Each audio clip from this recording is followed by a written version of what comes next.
Welcome to the Rise Up For You podcast, where thought leaders, entrepreneurs, and executives from around the world share their practical tips, strategies, and stories to help you unleash your potential and achieve your goals. Your journey of growth to become your best starts now.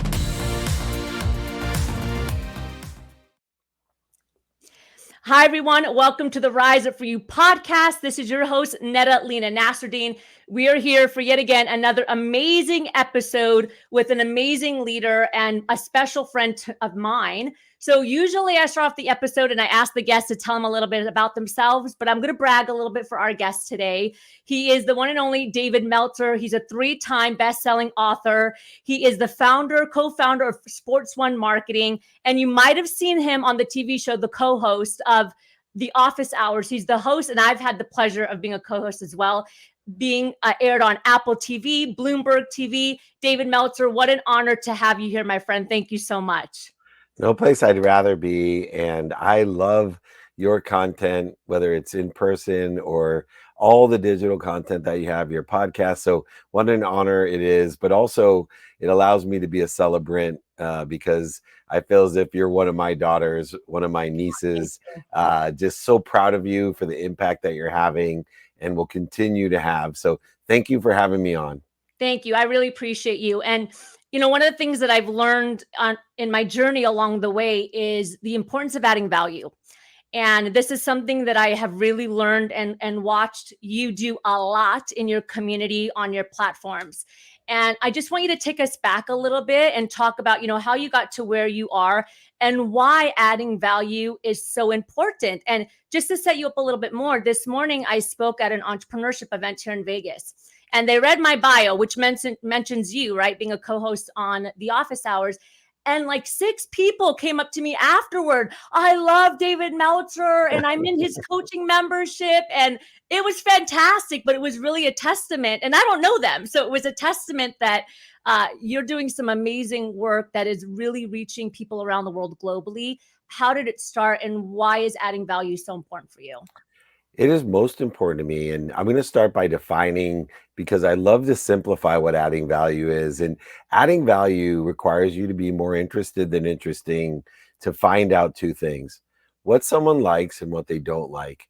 And if we're able to give them more of what they like or take away some of what they don't like, then we're able to provide value. Now, I grew up in a zero-sum game. I grew up with a single mom, 6 kids, packed my dinner in a paper bag as she worked 2 jobs, one as a 2nd grade teacher, the other filling up turnstiles with greeting cards at convenience stores. But it was a zero-sum life I was living. And in that life, there was never enough. And then I became a millionaire 9 months out of law school. And I kind of transformed that zero-sum game to give to receive. Everything in my life became a trade or a negotiation. Although I was abundant in giving, I really didn't understand the idea of value or adding value. And it took a shift in my life where my wife, best friend, my mom, my dad all tried to awaken me to the fact that I was living in scarcity, that I had a zero-sum mentality, not a value-add mentality. And luckily, my wife woke me up, told me to take stock in my own values of who I was and who I wanted to become. And through that process, it helped me not only to survive losing everything 2 years later, over $100 million, going bankrupt, living in shame, blame, and justification, but the last 15 years to be able to learn those values, attach them to daily practices, and even create an execution model that I can teach people like you and millions of other people around the world to make a lot of money, to help a lot of people, and have a lot of fun by adding value, by giving, receiving, and even witnessing the act of giving and receiving. And that's the basis of how I've lived my life and continue to practice my life in a journey of value add. Why do you think for some individuals that's challenging for them, right? Is it the scarcity mindset? Is it that they don't know how, they don't have the capacity? Is it they're just trying to survive so they can't even think about adding value for other people? Like, what do you most commonly see? Well, there's 3 different limitations that I see when people try to live in that value add world. The first is just a conscious one, pragmatic, that if we're in a situation like growing up with 6 kids and a single mom, at a conscious level, it's very difficult Yeah. to be a value add person when you're just trying to survive. Then there's the subconscious level. So even if we're not in an environment where, maybe we are in a world where there's just enough or more than enough already in our lives, there's a subconscious level that has certain neural pathways that have formed by what we do, say, think, believe, and feel. And so through repetition and through practice, we can change the way we look at things. We can change the meaning of our past in order to incorporate more abundance and more value add methodologies and modalities in our lives. But the real construct that controls the limitation of abundance, of value add thinking, is a genetic and energetic inheritance. And until we raise our awareness that we can never overachieve our own self image, and when we have a self image of scarcity, that there's not enough, that I have to compete, trade, negotiate, then we're really going to have to do some work. And that's where coaching, mentoring, and teaching, that's what I've empowered you to do to thousands of people, Netta, that you do so well, is you're changing the way not only people do things, say things, think things, believe things, and feel it. You're actually giving them the key to open the door to abundance, to a world of more than enough. You're empowering people with the same value add mentality, heart set, and handset that has changed my life, your life, and so many others. Yeah, absolutely. And it's a lot of work, right? I mean, because it's got to start within so that you can, get it out.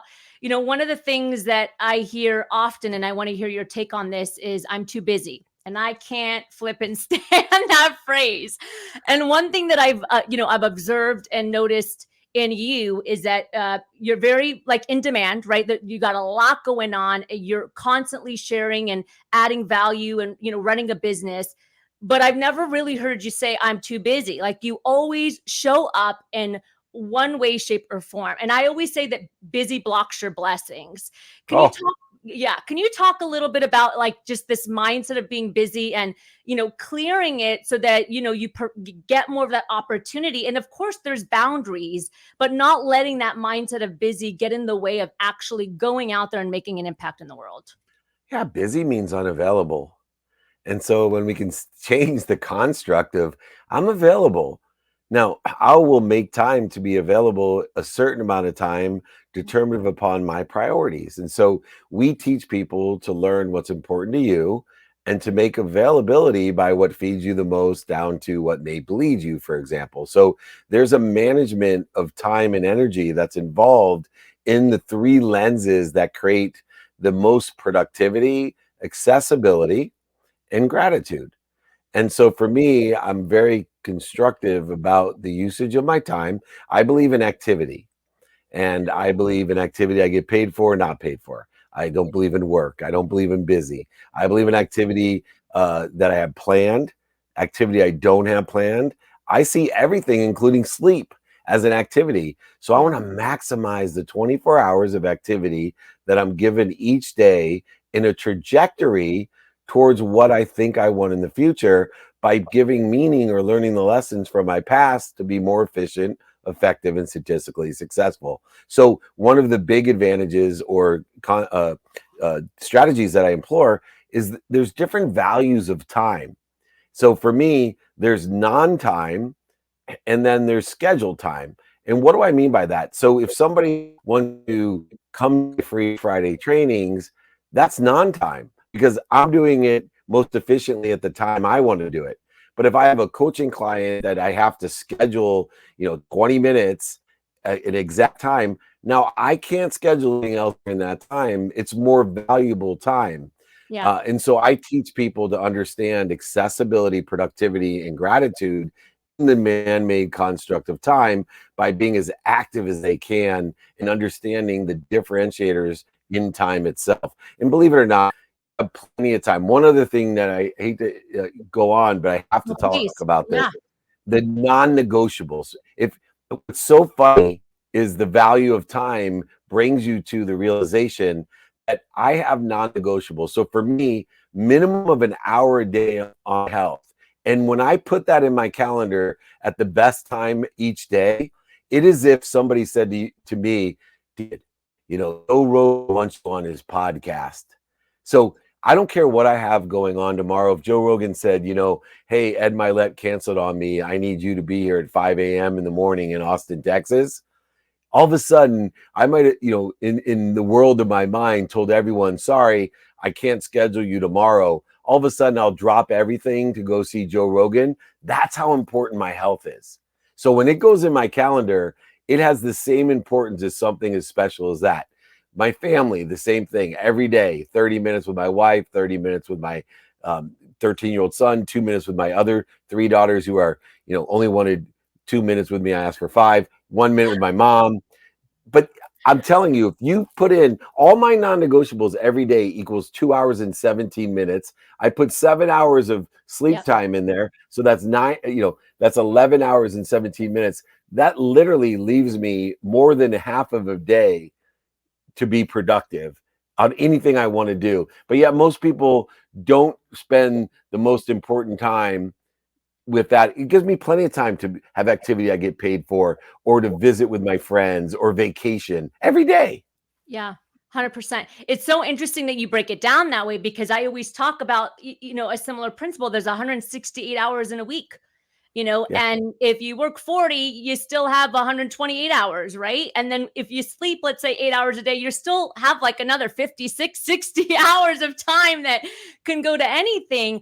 And what I'm hearing you say, which I notice with many successful people, is that they have a system for life, not just for work and business. Right. And you're right. When it comes to business, I have a meeting. I have this, I have to create this with my business or at work. But then you ask them, like, do you have a system to make sure that you have self-care, or that you take care of your health, or you spend time with your family? And it's kind of like, no, it just kind of happens when it happens. And then you know what that means. It's like, 0.5% of the time. But then when you ask somebody what their values are, or what they care about the most, it's usually health, God, friends, family, but it gets the least amount of time. So would you say that for you, creating a life system is going to be really pivotal for anyone to just really move forward and build the success they want? Absolutely. The systems, and the reason it is that energy, which is behavior, money, all these different things, time, those are all energy. Energy has 3 characteristics, and why you need a life system. Because if you spend your time, money, and energy in the trajectory where you think you want to be for life, then it's going to aggregate, it's going to attract more things to help you. It's going to grow exponentially. So you're going to get exponential results, and it's going to accelerate, which means it's going to happen faster. So these 3 characteristics of energy are actually mathematically why you need a life system, because you're losing out of the biggest benefit of energy, which is aggregation, exponentiality of outcome, and acceleration. Imagine if I told you I could teach you, if you focus every day, attention and intention on your money, that it would attract more money, it would grow exponentially and come faster. What about your behaviors? Your business, the same thing. All these, time, it'll aggregate, exponential, and accelerate. Holy moly, pretty soon we got more than enough of everything for everyone. And it's all about having a life system, as you suggest. I love that. David, it's been really an honor to have you on the show. Thank you so much for joining us.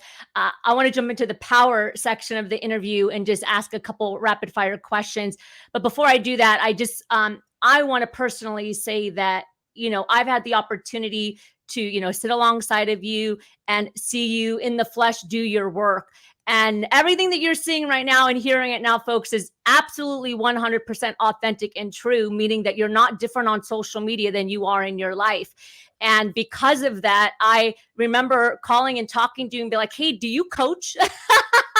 Because now I've seen you like in action, and you're in integrity with what you say. And I think that's so important. And I believe that every coach, every business owner, every professional should have a coach. And I remember calling and being, I see you doing what you say. And I love that value and that integrity. And, now you're my business coach, and every single day I see, the shift and the change, and it's been amazing. So I just want to say that because it's not often that you see somebody on social media that is really true also in person. And that's important. So thank you. I want to jump. Thank you. So I want to jump into the power section and ask just a few rapid fire questions. If you were to leave the world with one final message, what would your golden nugget be? Be kind to your future self. Do good deeds. And Rise Up For You, values are very, very important for us. What would you say is one value that's an absolute non-negotiable for you? Gratitude, the ability to find the light, the love, and the lessons in everything. Fantastic. And one more question, but before I ask, how do we learn more about you? How can we connect? I know that you have, free books that you give away. Share with us a little bit more. I have two ways. The best to get a hold of me is my name, David Meltzer. So you put that name into anywhere at David Meltzer, David, whatever you want, you'll find me. So David Meltzer. And then especially for your community, if they could email me, David at D Meltzer, I'd be more than happy to sign a book, send it to them, pay Thank for the you. book, pay for shipping. So there's no expense. Just get it at your mailbox, and you don't even have to read it. It's a good paperweight. It'll be good advertising because it has a good name called Connected to Goodness. People at least ask for it. So either just use my name on any platform, David Meltzer, or email me, david@dmeltzer.com. Thank you. That's amazing. And thank you for that offer. Everyone in the community, get onto that. So final question for you, David. As you know, we're the company Rise Up For You. What comes to mind for you when you hear that phrase? Being a celebrant. There's so many people today, as you suggested, on social media, they want to be influencers. And I know that's not what you're about, right? You're an influencer like me. Influencers spread dis-ease. They take snapshots of their best and they go ahead and portray it or amplify it to so many.